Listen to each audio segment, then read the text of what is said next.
Hello, everybody. Happy Wednesday. Happy New Year's Eve. And welcome to the Warmies. Coming to you from inside a Camrose, Alberta hotel that has very poor Wi Fi connection. So we're coming into you off of LTE internet on this New Year's Eve. It's going to be a great show. It's got a great setup. And it's the Calgary Flames taking on the Philadelphia Flyers on this New Year's Eve. Some preamble. Canada is currently playing Finland in the World Junior Championships right now, where Parekh is having one heck of a game yet again.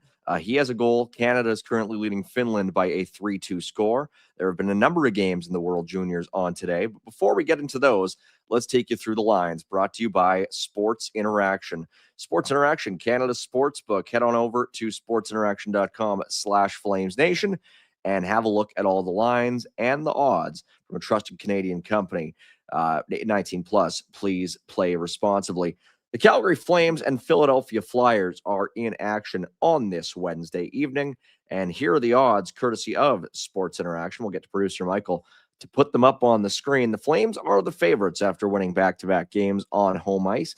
In fact, they have been absolutely dominant at the Scotiabank Saddledome of late, and that is reflected by them being at minus 140 on the money line compared to Philadelphia at plus 115. The over-under for this game set at 5.5, and the spread plus 1.5.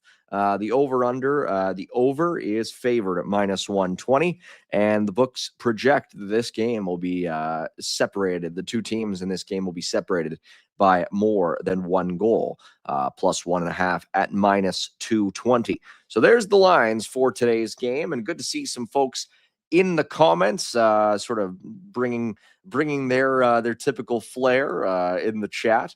The Flames are going to be running with a very similar looking lineup we expect to what we saw from them in our last game against the Boston Bruins. A game where the Flames trailed 1-0, and then they came back to win that one by a 2-1 final score. In overtime, it was Blake Coleman getting his team-leading 12th goal of the season in regulation time to get them on the board, bring that game to extra time, where a weird own goal for Boston off of a combination of Connor Zary and Igor Sharangovich got the Flames that victory. The Flames still not in the playoff picture as of yet, but they're getting closer. As Marvin in the comments is mentioning, it's playoff time. Well, maybe after a little bit more time here, maybe they'll manage to sneak their way in. As it currently stands, they are outside the playoff picture in the Western Conference, currently sitting at, let me just pull this up here, 17, 18, and 4 through 39 games, putting them 3 points back of the LA Kings, who have gone ice cold all of a sudden, who are in the second wild card spot. The Flames at that record, the Philadelphia Flyers still in a playoff spot in the Eastern Conference at 20, 11, and 7, good for 47 points in 38 games. Maybe not where we expected them to be, but they have points in 8 of their last 10. They are 4-2 and 4 over that span. And away from the, what is now called, oh God, I don't even remember. It was called the Wachovia Center at some point in Philadelphia. I think it's now the Wells Fargo Arena in Philadelphia.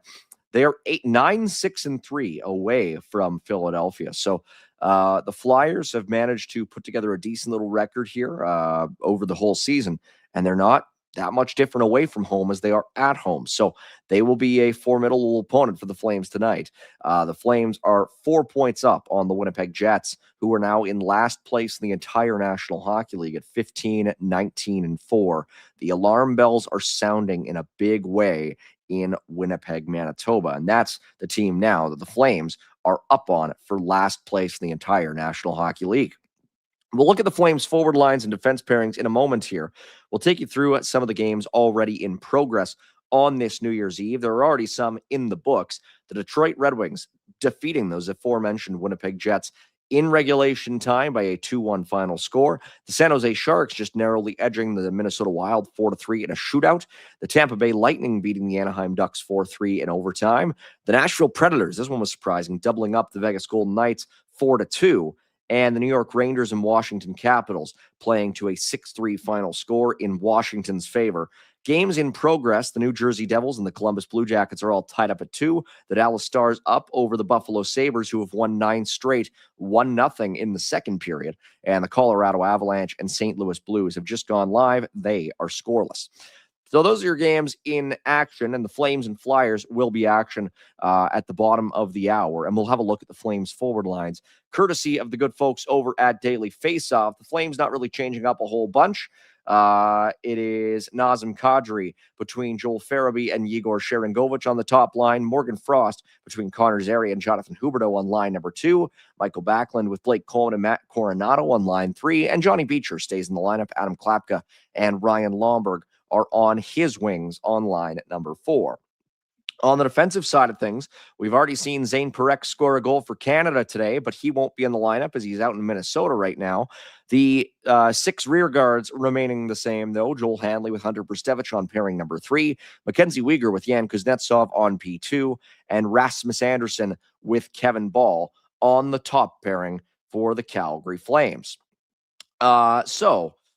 Just on the out of town here, the Colorado Avalanche have gone up 1-0 on the St. Louis Blues. And also worth noting, Team Finland has just tied Team Canada with a 3-3 score at the World Juniors in Minnesota. So lots of stuff going on. We should also mention the games that have already happened at the World Juniors earlier today, in case you missed them.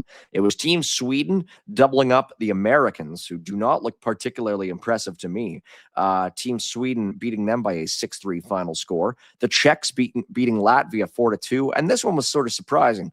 Team Switzerland beating the Slovaks by a 3-2 final score. Again, all those games happening in Minnesota. It's been a fun World Juniors so far this year. We saw earlier today, speaking about international hockey, the rosters announced for Team Canada at the upcoming 2026 Winter Olympics in Milan, which in about 5 hours' time will be later this year. And no Calgary Flames, as expected, on the roster for Team Canada. Mackenzie Weegar has a chance to be an injury replacement at some point for Team Canada, but he is not on the roster. One interesting omission, Sam Bennett not on the roster as well for Team Canada. Maybe a strange loss from the Four Nations tournament, where he was one of their better players. And of course, in the Stanley Cup final, where he just was a single-handedly steamrolled the Edmonton Oilers with his performance. It is curious to me that Sam Bennett's not there. To me, that's a bigger omission than Connor Bedard, who, of course, is injured and has been excellent this year, but is also, in my eyes, not quite at that level just yet. Max Celebrini is on the roster. I think that is an excellent choice for Team Canada. And I think Bedard will have lots of opportunities to be at the Olympics. I just think with the guys they've picked so far, I don't think you're going to say Bedard is head and shoulders above the guys they've picked just of yet. Now, maybe that's a comment that comes back to age poorly. We all saw what happened at the 2006 Olympics when Sidney Crosby was not picked, and guys like Ryan Smith and Shane Doan and Todd Bertuzzi were picked, and that decision ended up looking like a bad one. So we shall see. We'll see if Bedard's even healthy by the time that Team Canada is ready to play in the 2026 Winter Olympics in Italy. The Flames playing against the Philadelphia Flyers tonight. Of course, the Flyers and the Flames hooked up for a relatively major trade exactly 11 months ago today. And the Flyers don't really have any pieces remaining from that deal. The Flames, of course, they still have both their pieces in Joel Farabee and Morgan Frost. And we'll have a look at the Flyers roster, which does not include either of the guys they acquired in that trade, Andrei Kuzmenko and Jacob Pelche. But it does have some good players. Trevor Zegras and Christian Dvorak, they're on the top line with Travis Konechny, Denver Barkey, Sean Couturier, and Owen Tippett on line number 2 for the Philadelphia Flyers. Matvei Michkov, who's had a bit of a turbulent season, is on line number 3 with Noah Cates and Bobby Brink, and Carl Grunstrom with Rodrigo Abels and Nikita Grubenkin on line number 4 for the Philadelphia Flyers. On the defensive side of things for the Flyers, they have, well, we're just going to wait for this to load. There it is. Cam York and Travis Sanheim on the top pairing. Emil Andre and Jamie Drysdale on P2, and Nick Seeler skating alongside Rasmus Ristolainen on pairing at number 3 for the Philadelphia Flyers in this game. So it should be a lot of fun. Should be interesting to see how these lines and defense pairings match up against one another. The Flames and the Flyers, a couple of interesting matchup teams. The Flyers, I think, are better than pretty much anybody would have expected at this point in the regular season. They are in third place in the Metropolitan Division. They are in a playoff spot pretty comfortably at this point. I still think there's regression that will come for them at some point, but you can't deny their results so far have been very impressive. So the Philadelphia Flyers going head-to-head against the Calgary Flames in this game. Just worth noting as well, it's been 11 months since the Flames made their last substantial trade. You could say that's their last substantial player transaction as well. They didn't make any moves in free agency. They didn't make any moves at the trade deadline last year. They've claimed Johnny Beecher off waivers from the Boston Bruins this season. But really, you have to go back to that Flyers trade 11 months ago today for the last time the Flames made a move of any real consequence. So that is an interesting storyline as well for today's game. We'll have a look at our Sports Interaction Bet of the Day, brought to you by the folks over at Sports Interaction. We'll take a look at the anytime goal scorers for both these teams and a couple of Flyers, 3 Flames listed among this group. Nazem Kadri at plus 175 is the most likely score from the good folks over at Sports Interaction. Trevor Zegras at plus 230, and then you have Travis Konechny right behind at plus 240. Following him, a couple of Flames at plus 270 and Matt Coronado and Yegor Sharangovich. We weren't sure if Sharangovich had scored that OT winner for the Calgary Flames a couple of nights ago. It ended up being credited to Connor Zary after it went off his skate and in. But either way, Sharangovich has looked better of late. So he's sitting on 7 goals this season.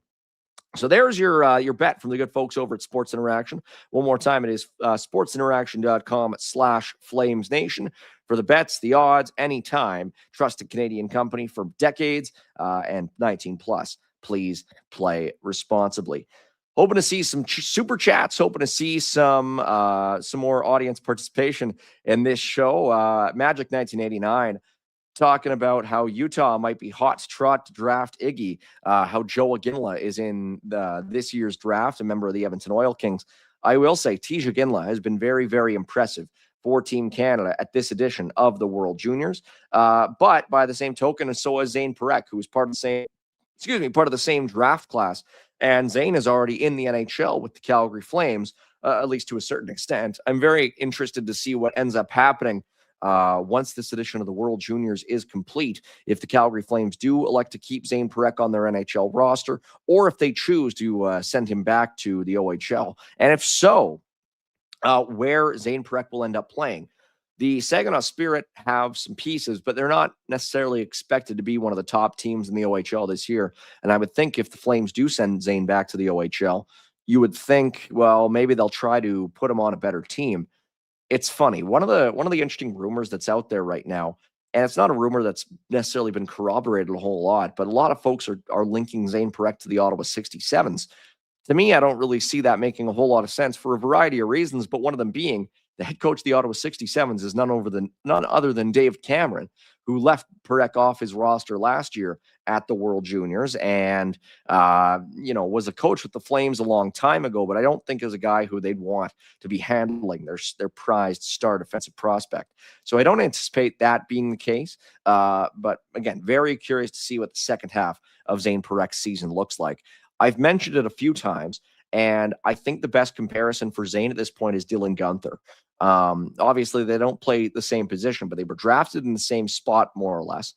And Guenther had an interesting draft plus 1 season, I guess, or was it draft plus 2? I think it was his draft plus 2 season with the Edmonton Oil Kings and Seattle Thunderbirds, where he started up with the Arizona Coyotes, played about 30 games with them, did not have his first year of service tick off.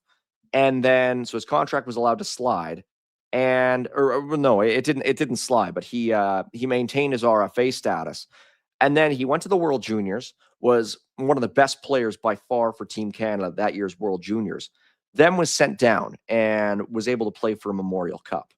And to me, I think that's an interesting path that the Flames could take with Zane Parekh.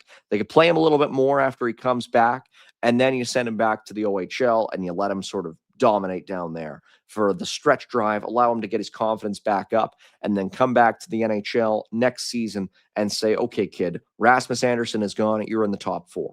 And to me, that's an interesting path that they could follow with Zane Parekh. We will just sort of take you down the scoring list for this game. Parekh's got a goal and assist. He's up to 7 points with Canada at the World Juniors. Brady Martin has the other 2 goals for Team Canada. He and Michael Hage have been excellent, both as a combination on a 5-on-5 line, but also on the power play, providing a ton of offense for Team Canada so far, and it's been excellent to watch. Fubar mentioning in the chat, Mike, would you pull the trigger on this deal? Anderson, Coleman, and Lomberg for a first, a second, Leon Bichelle, and Maverick Bourque. I wouldn't pull the trigger on that deal. And the reason for that is I think the Flames could get more shopping those assets separately. Now, I don't know about Ryan Lomberg as much of an asset. Maybe if the Flames retain some of his cap hit, maybe you'll get a pick of some sort. I don't know if he has that much value. But with Rasmus Anderson and Blake Coleman, the return that you're talking about there, it's a good return. But I don't know if I think that much of Maverick Bourque. And I don't know if I think that much about Leon Bichelle. And so, like, I think they're good pieces. I think Bourque is older in his path where, you know, you're kind of looking at him as a secondary asset at this point. I think if you're looking at their respective trade values, I think trading for Maverick Bourque now is kind of like when the Flames traded for Yegor Sharangovich 2.5 years ago. A good piece, a good player, a player who has developed into a little bit more in Calgary, but is not a foundational piece. He's a supporting piece. I mean, Yegor is an NHL player. He's a player who will get you 30 to 40 points a year. And Maverick Bourque could be that guy as well. I just don't necessarily know if that's the kind of piece that I would covet, especially with the forwards the Flames already have. You have Yegor, you have Morgan Frost, you have Joel Farabee, you have Connor Zary, you have Matt Coronado. That's a lot of forwards. And those are just all the younger side forwards. You also have Marty Pospisil, who's going to be coming back soon. You have Adam Klapka, who is sort of in the ether to a certain extent as to what he is. I don't know if I would be rushing to add another forward at this point. I would be more so focused on quality over quantity. And I think that with, and Magic mentions Hanzik as well, I would also be sort of looking at, if I'm trading Rasmus to a certain place, can I get 2 firsts or the equivalent? And then if I'm trading Coleman to a place, can I get a first plus? And I think the return that you have there is a solid return. I just wonder if maybe you're better set sending those pieces to separate places to maximize the return. I don't think it's bad, though. I don't think it's out of the realm of possibility. I think if the Flames got any of those pieces, they'd be happy. I just think there's a way that they can make a little bit more out of it. But very curious to see, of course. And I've said it for the last little while here. I anticipate the Flames will be making moves before long. I think they have the ability to start entering the market a little bit more. And yeah, I think the opportunity will be there. I think the time will be ripe. This is an interesting one in the out-of-town scoring. Josh Doan has scored his 11th goal of the season, and the Buffalo Sabres have tied the Dallas Stars 1-1 in the second period. Buffalo is gunning for win number 10 in a row tonight. And wouldn't that be something? I mean, the Buffalo Sabres, I think if the Calgary Flames end up missing the playoffs, the Buffalo Sabres are absolutely number 1 on my cheering list this season. I think they've got an excellent roster that has been hamstrung by a variety of situational factors. And I think if they make the playoffs, they're a team that I'm really going to be gunning for and rooting for. And I think a lot of folks out there should join me on that train, because they are a lot of fun to watch when they are going. And right now they're going. And the Buffalo Sabres currently playing against a very good Dallas Stars team. And so we'll see how that game ends up going. The Finns, somebody in the chat mentioned the Finns aren't a joke. They're not. They're not a joke at all. And they've been playing Canada hard today, and it's 3-3 already. It's been a high-scoring game, and I'm, again, excited to see how that one ends out in Minnesota. The Flames, with, of course, a couple of prospects representing them for Team Canada in that game. Producer Michael, I think we can ban this Cambo fella. It's not exactly a fun way to spend New Year's Eve looking at this idiot in the chat. But we should mention, he did mention something about Vikings earlier on in the chat, although not something I wanted to really delve into a whole lot. But this over my shoulder, this is some Albertan hockey history up here in Camrose, Alberta, spending the new year and the remaining days, the first 2 days of 2026 up here in Camrose, Alberta, a tournament that is very near and dear to me, the Viking Cup. This is being held here at Augustana in Camrose, one of the satellite campuses of the University of Alberta. It used to be the Camrose Lutheran College. You can see the CLC on that jersey right back there. Actually, my father's alma mater, and he played on Camrose Lutheran College's Vikings team in 1974-75. And it was a college of 300 students, and they won the Canadian National Championship for collegiate hockey all the way back, sort of coming on 50 years now. The whole Canadian National Championship. They played all across the country. They went on a tournament overseas to Europe. And following that success, the Viking Cup was established to sort of commemorate the success of collegiate hockey in Camrose. And so there have been players from the Czech Republic, from Finland, from Sweden, from the United States coming up here to Camrose, sort of at the same time as the World Juniors, and sort of taking part in this tournament that's happened at this time of year. And some very good players: Dominik Hasek, Marty Straka, Michael Frolik, just to name a few. There have been a few excellent Czech players, but also some good Canadians who've gone on into the NHL as well.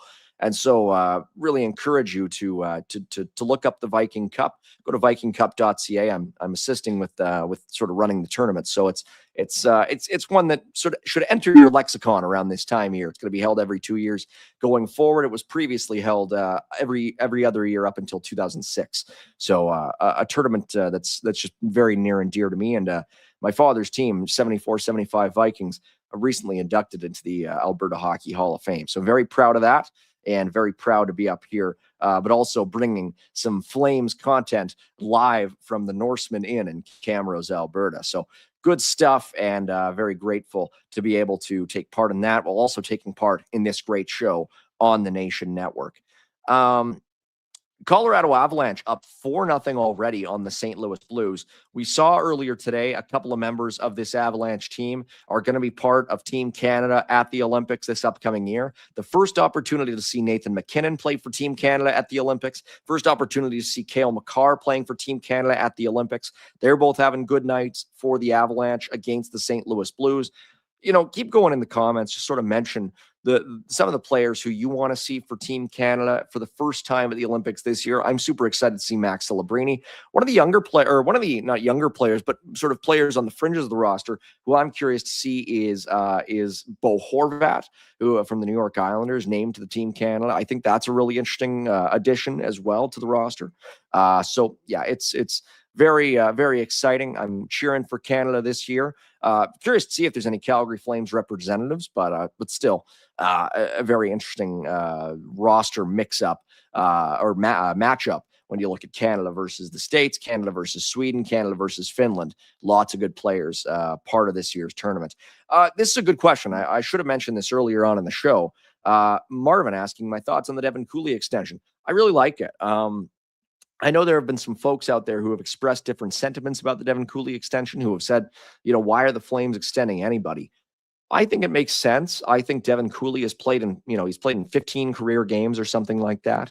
I think he's been a very good compliment for Dustin Wolf.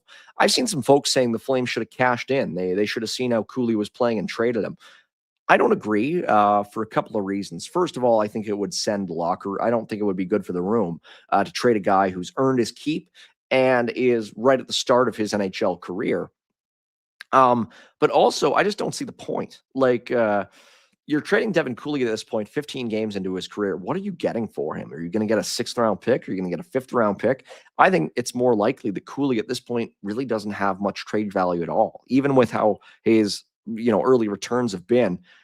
I think the odds are better that if you extend Cooley, as they now have for 2 years at 1.3 a year, that maybe in 2 years he's built up a bit of a CV for himself, where if the Flames are way out of it at the trade deadline, they can maybe trade him then and actually get a return. At this point, I don't see him as having much value because he's very unestablished at this level.